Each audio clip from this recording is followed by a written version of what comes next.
I'm going to talk a little bit at a high level about some of the metrics. I'm glad to send you the slides or the worksheet, whatever you'd like to help you do it. Number of employees. And one of the biggest metrics that will really help you and guide you is sales per employee. It used to be if you could make $20,000 in sales per employee per month, you could make a profit. That's not true anymore. So if you have 5 people and you're not selling at least $100,000, you're probably not making a profit. I have seen numbers as high as $40,000 and $50,000 per employee per month. But it's an important metric and a good one to benchmark against your peers on. Average daily sales. I was talking to somebody this week about average daily sales because they're talking about their budget month to month to month to month. Now, if you're fairly small, it doesn't really matter, or it's less critical. But it doesn't make a lot of sense to think about every month being exactly the same. February may only have 18 working days in it, or 19, and July may have 24. Well, if you're selling $250,000 a month, over $10,000 a day, and you're 3 days short, this month's not going to be the same as last month. And if this is a long month, it's going to be more than last month. So you have to think about normalizing that data, at least in your head, if not on the sheet. Net sales of brokered parts. Oftentimes what I see is yards that are brokering a lot of parts, their mix is changing and they don't realize it. Jim Counts likes to say, and I like the saying, we don't buy cars, we buy sales. Stop and think about that. We don't really buy cars, we buy sales. Because the cars produce the sales. Some cars produce more sales than others, and quicker sales than others. But if you don't buy enough cars, your sales may not even come down very much because you just broker more parts. Is there anybody in the room that loves brokering parts? I didn't think so. Brokering parts are a pain in the butt. But we all do it. And to some extent, for some of us it's a big part of our business, for others it's not. But you need to understand, did you broker 20% of your sales or 40% of your sales? And if it was 20, and then it was 21, and then it's 22, and then it's 23, and then it's 24, and then it's 25 in a 5-month period, you have a problem. You're not buying enough cars, so your people are brokering more parts. And intuitively, you know if you broker more parts, your margins are going to be higher on brokered parts. Net sales, new and rebuilt parts, that's usually a pretty small number. Dollars of extended warranty sales, it's easy to hit 10% here. And again, you know, I told you earlier the metric of selling $1 million a month in warranties. That's a pretty powerful number. It's a lot of money to go buy cars with. Cores, crush, and metal sales. This is funny. In the prior presentation, I talked about how if LKQ was going to buy you, what they might be willing to pay or how they're going to figure your earnings. They'll allow you to recast your earnings. They know that sometimes there's some leakage. Sometimes we mean to put all the money in the bank, but every now and then some of it doesn't always get to the bank. They know that, okay? They also know that cores should be at least 5% of your sales. So when you try to tell them that, well, yeah, but really, they know.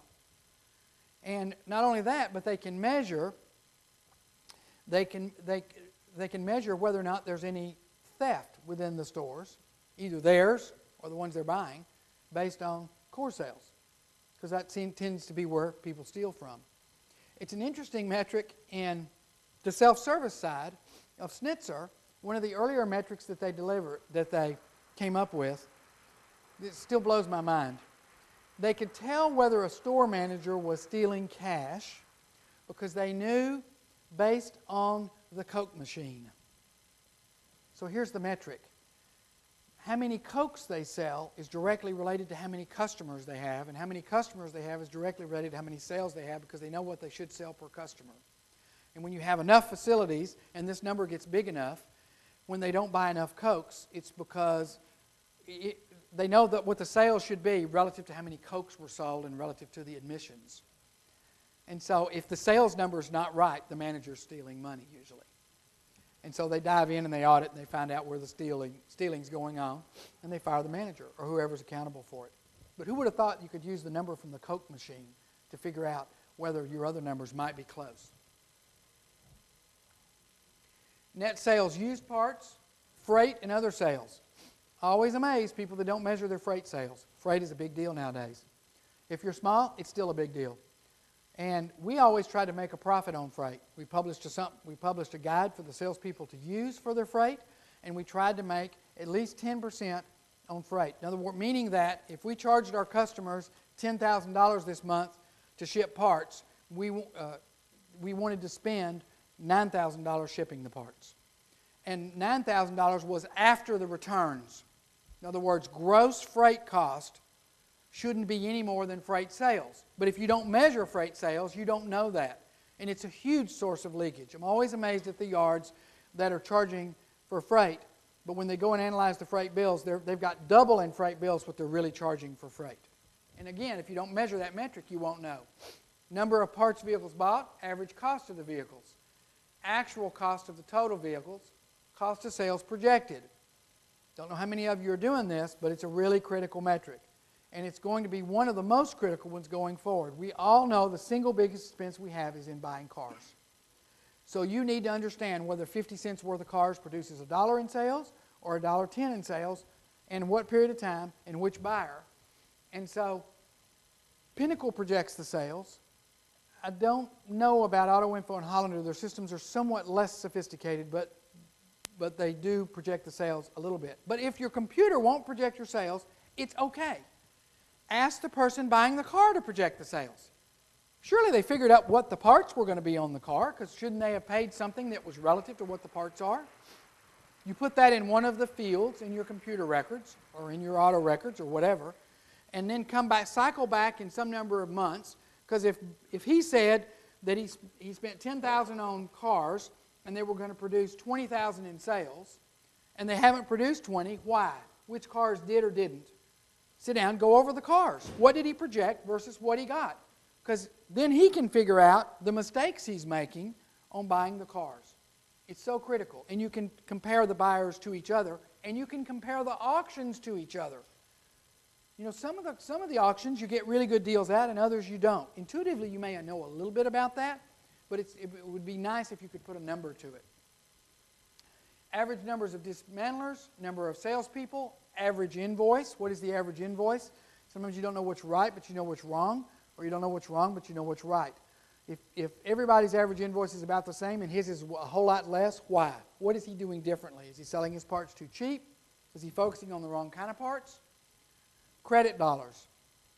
Sounds silly, but we need to track the credit dollars, and we need to know it by salespeople. Some of them have 35% in returns. Others have 5%. Sure would be nice if we could figure out how to solve that 35% in returns, maybe without firing the guy. Total dollars of projected sales for the period. And remember, I said we don't buy cars, we buy sales. Well, if you buy $20,000 worth of cars and the projected sales are 50, and you're trying to sell 70 this month, you're not going to make it. Your buyer has told you that he only bought $20,000 worth of cars, and you're only going to sell 50 off of them. Why are you trying to sell 70? You can't do it. So it lets you know whether you're buying enough. And sometimes salespeople get aggravated because they say we're not buying them enough cars. We can look at that number and show them that we bought enough cars to produce this many in sales. The not in stock. What percentage of the time did a customer ask for a part that you didn't have it? The computer systems track that in most cases. Total sales, obviously. Average cars per dismantler per day. The best yards are getting in the range of 2, and that's cradle to grave, meaning that the person that dismantles the car cleans the parts, puts the parts up, tags the parts, so on and so on. The worst yards are getting a half a car per day. And in a lot of cases, the person that dismantles the cars are not putting the parts up, or they're not washing the parts. It's that pay for performance thing. The guys the yards that have dismantlers that are getting 2 cars a day or about 10 cars a week, the dismantlers are making $1,000 a week. And they're in love. They don't want to go anywhere else, and you can't hire them. The others are making $600 a week, and they're doing 3 cars a week. And you think you're getting ahead, but you're not. You'd rather have a guy making $1,000 doing 10 than one making $600 doing 3. Sales per salesman, used in-stock parts. Sales per salesman, used in-stock plus brokered. total sales per salesperson, average sales per month per employee, all income, total labor dollars if you have labor. Well, I mean, you do have labor. And this is the single biggest metric, and I can give you a few benchmarks here. If you're above 30%, it's wrong. Now, I don't know what's right. Remember, sometimes you don't know what's right, but you know what's wrong. Above 30 is wrong. If your labor as a percentage of your sales is over 30, it's wrong. I can't tell you exactly what's wrong with it without doing more analysis, but I can tell you it's wrong. You can't make money with over 30% of your money going to pay people. If it's under 20, it's probably right. Everywhere in between is a variable. The average I see is probably 23 to 25%. Labor as a percentage of total sales. Brokered sales, again, you want to understand if they're going up. Warranty sales,